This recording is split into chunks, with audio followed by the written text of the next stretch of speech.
Well, for fans of the channel, they know that we like talking about crazy car interiors, and I have to say that one of the craziest automotive interiors of all time, at least with respect to the cloth that was used, is the interior on the 1975 Cadillac Fleetwood with the so-called ornate Monticello velour. That was the name of this cloth pattern. Now, this was the standard cloth interior in the 75 Fleetwood. You could also get a different fabric called Moselle in the standard interior, and you could get, well, some interesting optional interiors as well, including the Fleetwood Talisman, which was just another over-the-top design. But I think, at least to my eyes, this Monticello velour, I don't know who really would have purchased it aside from the typical little old ladies of the time.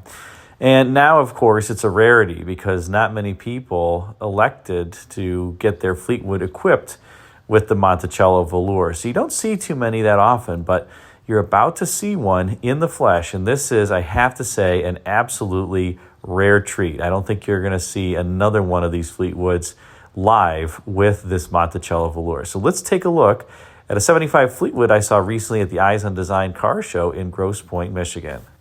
And here it is.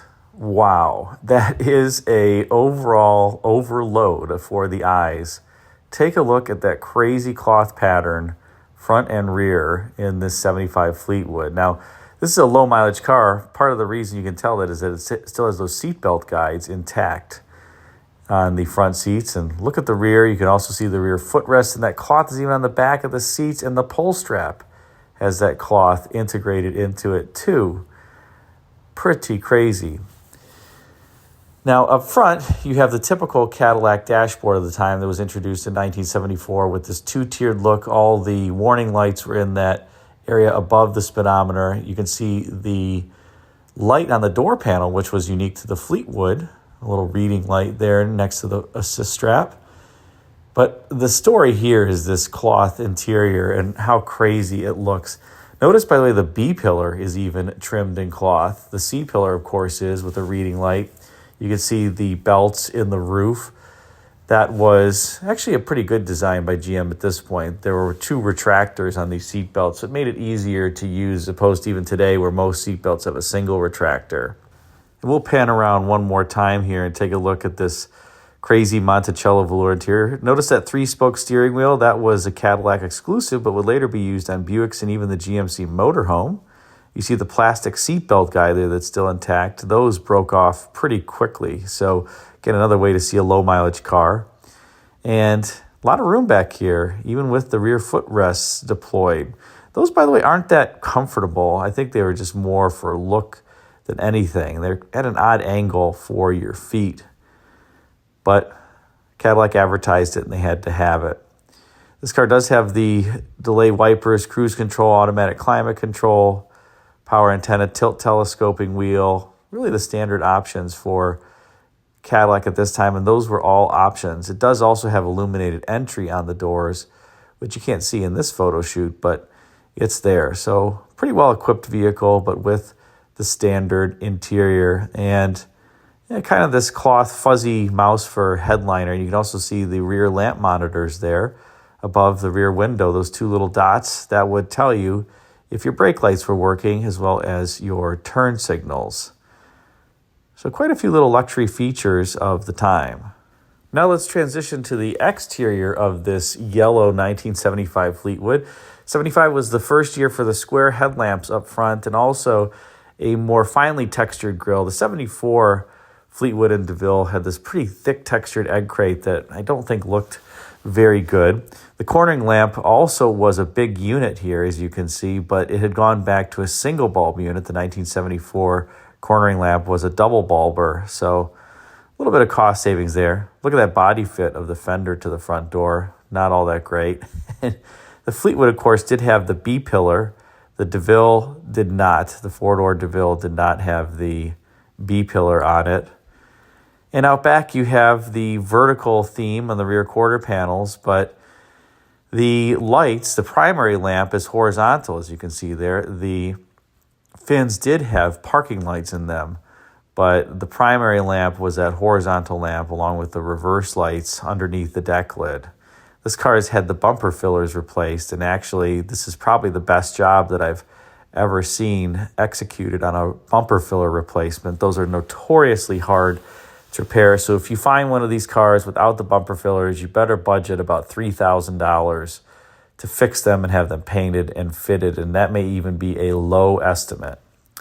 You'll also notice a subtle torpedo shape in the body side section that was started in 1971. It's kind of dulled out by this point. I don't know if the dyes were wearing out, but you can see it. Look at that rear wheel and that feature line that kind of crests upward from the rear wheel. That's the bottom part of the torpedo, and the top part is kind of hard to see on this light-colored car. As I walk around it, you'll get a little bit better view of it, but again, still a bit tricky to see by this point.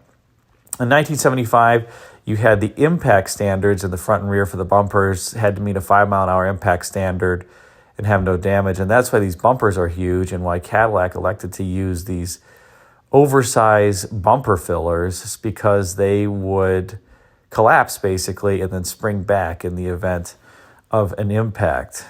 Other GM divisions used them, but the Cadillac bumper fillers were just enormous.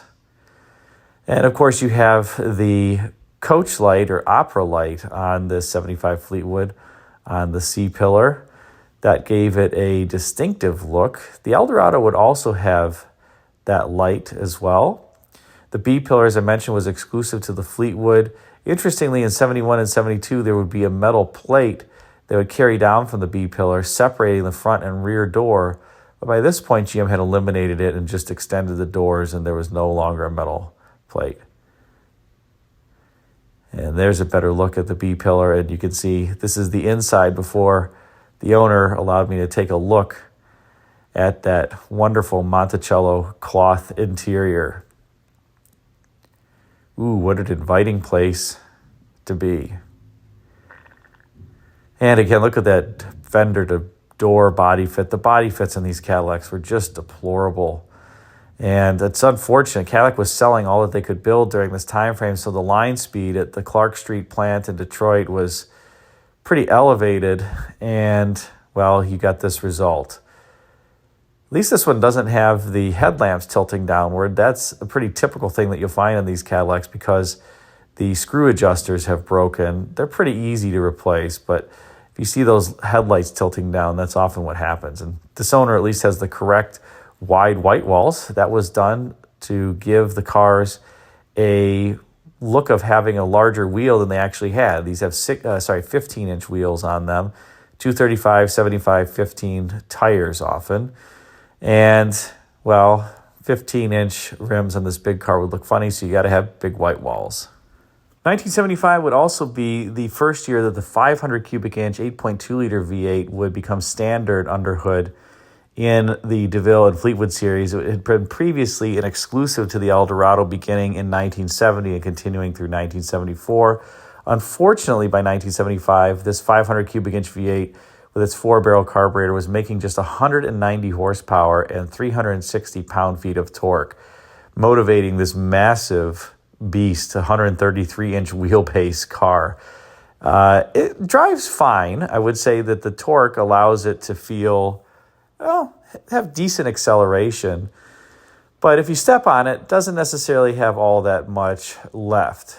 And I will say the 500 cubic inch V8 is super quiet and smooth. That was one of its best attributes. But if you get the 500s and the 472s from the late 60s and early 70s, you have much more power than by this point. And after the 1976 model year, the 500 would be gone and it would be replaced by a downsized 425 cubic inch V8 that would again be downsized in 1980 to 368 cubic inches. That would represent the last true Cadillac V8 placed in these vehicles that was really a big block design.